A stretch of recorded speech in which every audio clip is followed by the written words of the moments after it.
Good afternoon. My name is David Knox, and I have MSA, and I have second thoughts about that 5K walk and jog that I did after I made the first video earlier this week.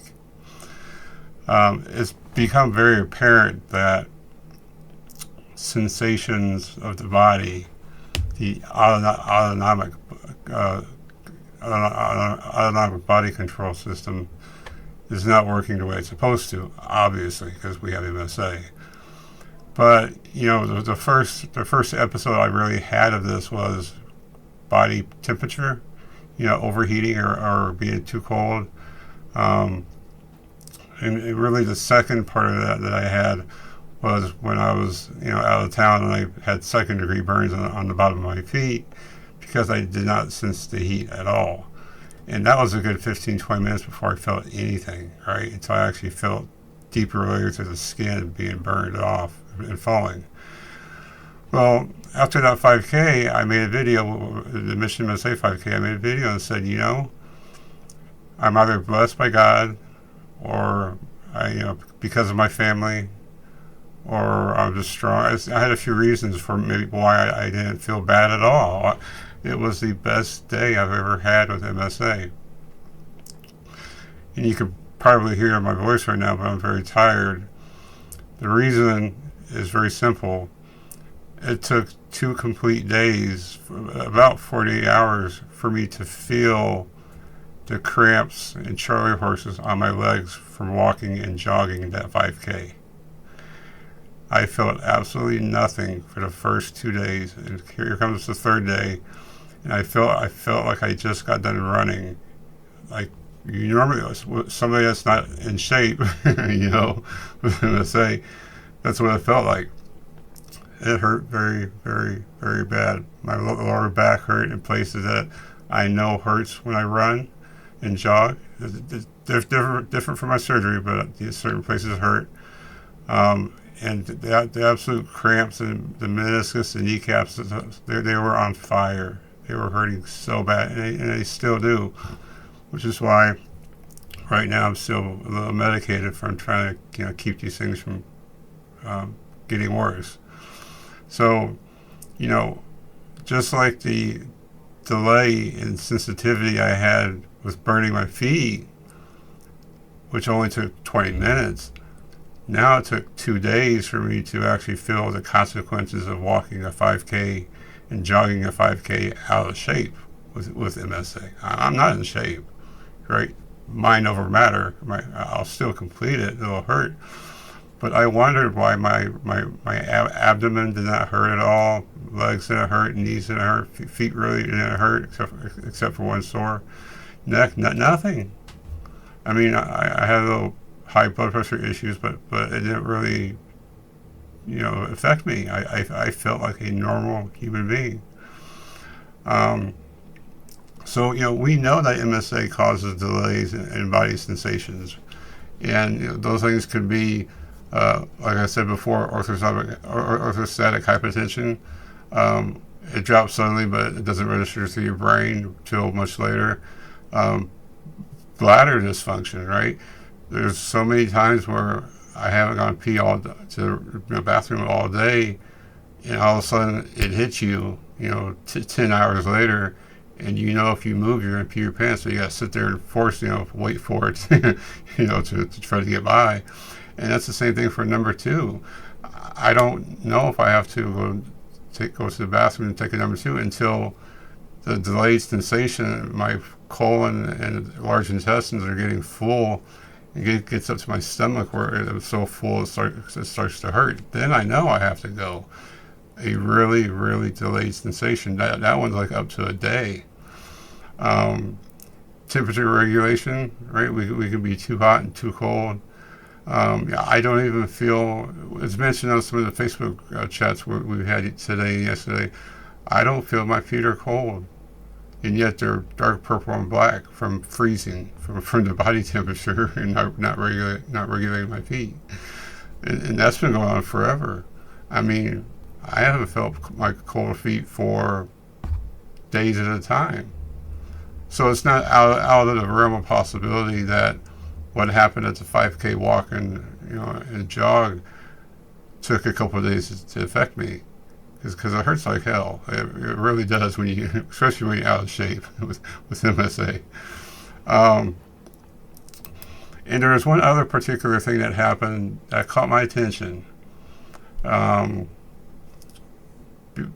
blood pressure controls a lot of things, and your fine motor control, right? Your central nervous system and your autonomic system, they control a lot of things in your body that you never thought of. And when I got about 3 or 4 laps into the 5K out of 12, my right ear popped as if it was as if we were on an airplane ascending or descending, and I couldn't get it to go away. It was the weirdest. I've never had an ear pop on the ground.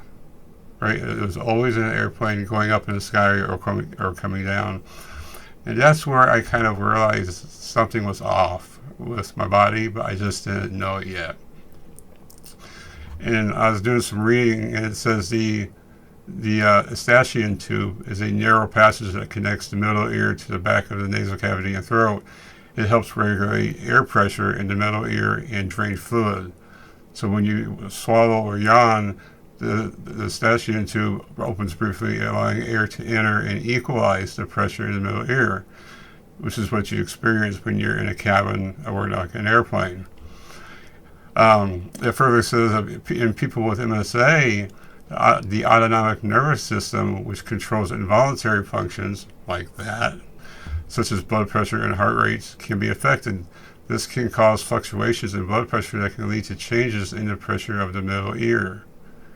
This can cause the Eustachian tube to open and close more frequently, which can lead to a feeling of fullness or popping in the ear. In addition, last paragraph, in addition, MSA can also affect nerves that control the muscles in the middle of the ear. This can make it more difficult for the Eustachian tube to open and close properly, which can also lead to a feeling of fullness or popping in the ear. It is not normal for your ear to pop on the ground like on an airplane. It can happen. It's rare. It's not supposed to. So, putting all things aside, somebody having MSA not able to control, the central nervous system or the autonomic nervous system, right? It's these things add up, and you have to watch yourself, because now I wonder how much of a deficit I have with my central nervous system controlling that part of the brain, or was it my blood pressure doing crazy things that I've never seen before? Because I can't measure blood pressure as I'm walking and running, because you can't be moving, right? You have to be still. That day or the day before, I had high blood pressure. It wasn't horrible. It was like 160 over 110. I'll take it. I've had higher. So, so I don't think it was the blood pressure that really got my ear going. I really honestly think it's this central nervous system that's deteriorating with the muscles of the body that's saying, hey, open, close, do this, blink, close your mouth, swallow, bite. These autonomic things that are not happening at once. And it's very weird to, you have to know yourself. You have to know what's normal, what's weird, and what happens all the time, right? You can't blame everything on MSA. But after doing research, I'm pretty clear that MSA has already been attacking my central nervous system and my autonomic system, right? Because that's what it does. It affects everybody completely different. So, again, to conclude, it took about 2 days to feel the pain in my legs of walking and running a 5K. And the ear popping was the last thing that was like, oh, okay, that's not normal. What is it? And I do my investigation and find out it's more than likely, very likely, that MSA is causing that through the central nervous system degradation, just starting to fall apart. So I haven't really been up and doing anything the last few days. Pills just knock me down, and muscle relaxers, and just trying to help me out. I'm fine. Don't worry about me. But That's why we have a different podcast today. Daisy was kind enough to cover for me. Unforeseen circumstances. I didn't want to get on here too drunk, and I can speak a little bit right now, but medicine is already going to kick back in effect. So be careful. Pay attention to your bodies. Pay attention to yourself. Only you know what's normal.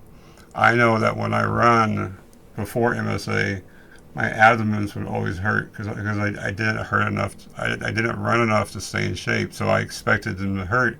And when they did not hurt at all, I kept that in the back of my mind, saying, "Wow, I wonder," or the feet or the knees. Like usually my meniscus. I've had many knee surgeries. I've had 2 on there, in my shoulders, and nothing hurt. So I knew something was up. I just didn't know what it was. So please, please, please, if you are trying to exercise, trying to be physical, to do your best, pay attention to your body. When something is weird and out of place, like one ear popping like on an airplane where it's not supposed to, that's your body saying something's failing. It's not working correctly, and you want to try to mitigate those circumstances either through medication or not exercising as much, being cautious, right? So definitely be careful. I'll get another video out in the next couple of days. I appreciate you. Love you, Devs. If you love it, share the video. And any questions you got, send them my way. I'll be happy to answer. I'll see you in the next one. Thank you.